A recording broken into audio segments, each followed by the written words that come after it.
an autistic, I feel the world in a different way. My senses are heightened in places and they're ridiculous in other places. And so I couldn't figure out what the problem was. So in my spirituality, I'm like, well, I must be, you know, the guides are around me. They're telling me what I need to know. And that's why I know all of this information over here and none of this information over here. Yeah. And this is the information everybody expected me to pick up, Yeah. but I was over here. Yeah. Cool.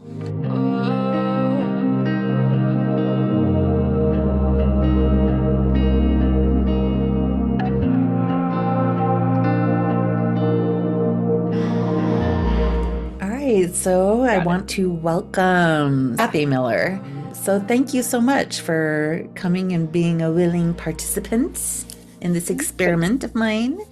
Thank you for having me. Yeah. We'll see how we go. See how it goes. So I think the one thing I like to start the conversation with is like, tell me a little bit about your upbringing and what was like the conversation around God in your family. Did you have a family religion and what did that look like for you? My grandparents were Pentecostal, so my mom refused to do religion and took all of the rules that go with religion that she grew up with and made them just rules. Like they were just, this is how women acted. This is how. So, like, I didn't have the religion to back it up, and this is why we did the weird things we did. We just, we just had this God exists. Good luck with that. Tell, here are all these rules. Follow them, and that was it. So it was more like a behavioral set, like Yeah. children are to be seen and not heard, Yes. and you will Hmm. behave and you will be a lady and like that Yep. kind of stuff. I got some of that stuff. I remember the day I came home from in high school, I was super innocent and I was Oh, I'm listening to so. albums with my boyfriend, Uh-huh. and she said, "Good girls don't go alone in a room and listen to music with Yes. boys." And I was like, "Well, maybe I'm not a good girl." And she's like, "You will be." You will be. There are no options. So it was like, was it like that kind of Yeah, vibe very for much so. you? Yeah, privacy wasn't really a thing. Doors always had to be open a crack so they could make sure we weren't going to miraculously burn down the house in our Wow. bedroom or any of those Wow. things. Wow. So, yeah, it was just very strict, no real groups or friends or anybody to really have around me. I was also an Air Force brat, so we moved around all the time. So, Oh, okay. And then also, like, what year did you graduate from high school? Just to give us an idea of where you're at generationally. Like, are you millennial or Gen X or if do you know the difference of um, I'm making an assumption. Yeah. yes, yeah, it's okay. I'm actually on the tail end of Gen X. Okay, good. My internet is a little unstable, so randomly it glitches out. Okay. But yeah, no, I'm at the tail end of Gen X, and I find that very amusing because, like, I remember I was the latchkey kid. I was Yeah. the kid that at like fifth, sixth grade, I went home to an empty house, did my homework, made dinner for the family, and they came home afterwards. Wow. Like I was a Gen Xer. That's what we did. And And so now did you have people are brothers like, and sisters? I had a younger sister, but she was like 6 years younger than me. So it Okay. wasn't until Right. later before I took care of all of that as well. Yeah. But Wow. yeah. So when you grew up and left the house, Mhm. what would you, how would you describe your journey and your relationship with spirituality? Well, I pretty much dove down the Wiccan pagan path like immediately. That was the first place I went because as an autistic, I feel the world in a different way. My senses are heightened in places and they're ridiculous in other places. And so I couldn't figure out what the problem was. So in my spirituality, I'm like, well, I must be, you know, the guides are around me. They're telling me what I need to know. And that's why I know all of this information over here and none of this information over here. Yeah. And this is the information everybody expected me to pick up, Yeah. but I was over here. Yeah. Cool. Cool. So we just went down talking to spirit guides, and those types of things to just really understand why I was here. Really, why am I here? And everybody's just like, just be patient, just be patient. And I'm like, are you kidding me? That They're sounds like, wise. Yeah. no, patience was not my virtue. I understand. I really feel like I really like this week I had the thought for the first time, I'm no longer trying to get to it. Like I'm Yeah, landing on something finally. Like I feel like finally. I'm getting there. Like I don't, like whatever Wherever that that pursuit has been. is. Yeah. Wow. So Yeah. that's cool. Now I'm curious because I've always had friends that were pagans. Mhm. I've always had, girlfriends growing up. My best girlfriends were Jews. I love myself a good Jap. We could like really be inappropriate together, and it was lots of fun with my girlfriends. Right. But I myself, well, of course, I was brought up in a very conservative Christian environment. Mhm. Me and my sisters got in trouble for practicing hypnosis and different occultic kind of Oh activities, yeah. actually, which is interesting, the relationship between occult things and the Christian church. There's just like some phenomenon that goes on. It's weird. But I'm wondering, like, is it more through like books, or were you in a circle? Did you have other Wiccan friends? What was that like for you?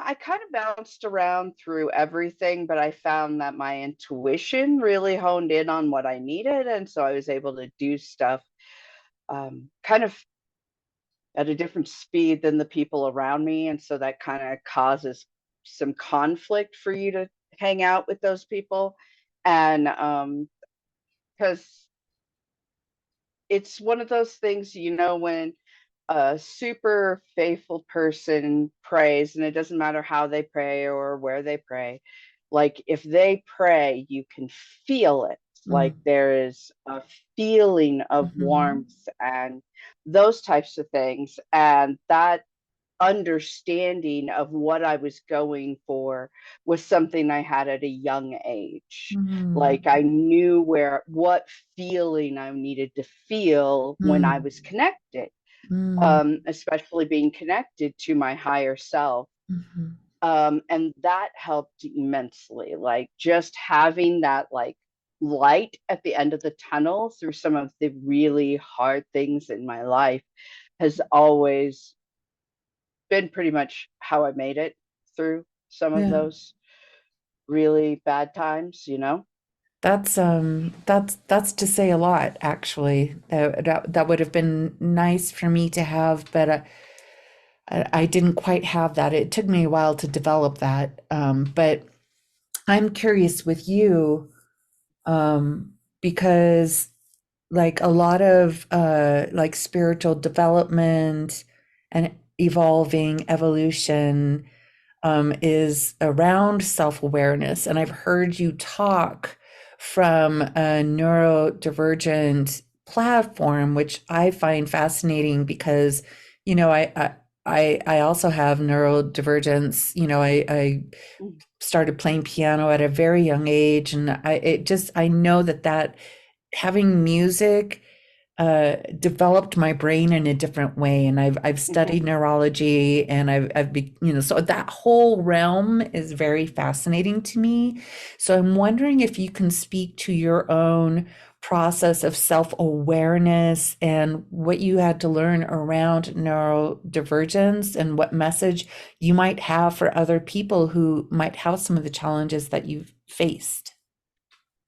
For me, there was a lot of learning how to accept myself where I'm at, not where they expect me to be, not where they told me I had to be. One of the hardest concepts that I had to wrap my head around is that when they tell you, here is your goal, this right here is your goal. And as an autistic, I would kill myself to get to that goal, just kill myself to get to it. And then they'd look at me like I was a crazy person because that's not the point. The point is not touching the goal. The point is to work on yourself to get towards that Mm, goal mm, and to create something for you, about you, and with you to get there, not touching the goal at all costs in sacrifice of self, because I grew up, it was sacrifice self. yeah. That's the way it goes. When you talk about all of the rules in and around the Pentecostal and Christian and stuff like that, it is always at the sacrifice of self. And so for me to learn how to not just kill myself to get what I need, to get other people what they need, Mm, was mind blowing. And now I'm turning around and trying to figure out what I really need, not what I was told I needed. right. Right. That's a whole different conversation. Yeah. And I'm realizing that it's simple things. Like I'm really easy to please, but I never knew that because nobody ever stopped to listen to what I actually needed Mm. instead of what they assumed based on whatever they were Their doing. filter. Yeah. Yep, their filter. And so, like, sitting in a quiet room, like, just quiet room, 20 minutes. It's a great time. I get that moment of just nobody, and I don't got to pretend, Yeah. you know? Yeah. And, everybody's like, well, unmask. And I'm like, okay, but unmasking super difficult when it's literally your survival tactic. What do you mean? Can you talk more about the masking? What it, Unmasking is like, okay, so if I'm around my friends, I have a very kind of slack face, and I'll just be like, blah, blah, blah, blah, blah, blah, blah, blah, blah, just the regular conversating. And I'll get animated at different things, but for the most part, I don't. You hear how my voice goes up and down, and I'm doing all the things, right? That's the way I've been taught.